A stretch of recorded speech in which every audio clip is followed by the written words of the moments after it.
Equation of a line passing through 2 points. The first point has x equals 4, and y equals 2.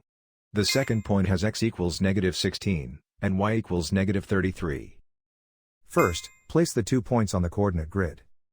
The run is the horizontal change, from x equals 4 to x equals -16, the run is -20.